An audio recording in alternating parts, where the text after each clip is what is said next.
இது ஜனப்பஞ்சத்திரம் கூட்டு ரோடு அப்படின்னு சொல்லி எங்க பகுதியில் ஒரு முக்கியமான ஜங்ஷன். அங்க இருந்து ஒரு அழைப்பு, பாம்பு ஒரு தண்ணீர் தொட்டிக்குள்ள கிடக்குது. அதாவது நீர் தேக்கம், அது ஒரு 10ல இருந்து 12 அடி ஆழம் விட்ட ஒரு தொட்டி.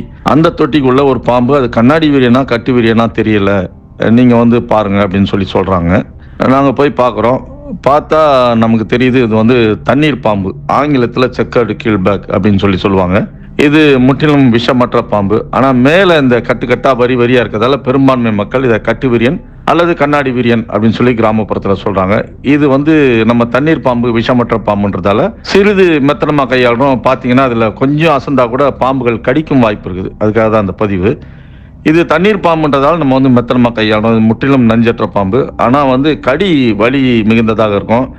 நிறைய பற்கள் பதியும், ரத்த கசிவு ஏற்படும். இது வந்து நாய் மாதிரி பிடிங்கிடும். விட்டோம்னா திரும்ப திரும்ப கடிக்கும். அப்படி இதோட கடி மட்டும் வலிக்கும், மற்றபடி உயிருக்கெல்லாம் ஆபத்துல, மனிதர்களுக்கு விதத்திலும் இந்த பாம்பால ஆபத்து கிடையாது. இது அங்க அந்த இருக்க மக்களுக்கு வந்து இது கட்டு விரியனும் கிடையாது, கண்ணாடி விரியனும் கிடையாது. இது சக்கரை கீழ்பாக், தமிழ்ல வந்து நன்னீர் பாம்புன்னுவாங்க அல்லது தண்ணீர் பாம்புன்னுவாங்க. இது ஆபத்து இல்லாத பாம்புங்கிறத புரிய வைக்கிறோம். புரிய வச்சுட்டு இந்த பாம்பை வந்து மிக நுட்பமாக, அந்த பாம்புக்கு எவ்வித பாதிப்பும் இல்லாமல், அங்கிருப்பவர்களுக்கு எவ்வித பாதிப்பும் இல்லாமல் பாதுகாப்பாக மீட்கப்பட்டது.